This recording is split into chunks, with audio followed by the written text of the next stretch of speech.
Hello everyone. Gusto ko lang i-flex sa inyo itong view ng Okada Manila pag nighttime. Ayan po, super ganda ang kanilang mga pailaw, colorful, at saka yung kanilang fountain.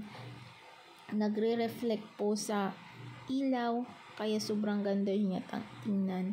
Pag sa loob naman po, doon ka talaga maa-amaze kasi super ganda ang kanilang mga decorations, yung interior designs. Kaya pag gusto nyong mamasyal, pwede po. Libre naman po dyan pumasok. Tsaka mayroon silang fountain show every 6 p.m. to 9 p.m. I think it's Monday to Sundays. Kaya sa gustong mamasyal dyan, lalo na mga kids, masisiyahan talaga kasi ang ganda-ganda dyan sa loob. Kaka-amaze ang mga view nila. Kaya, masyal na kayo dyan. Thank you for watching everyone. See you for the next mini vlog.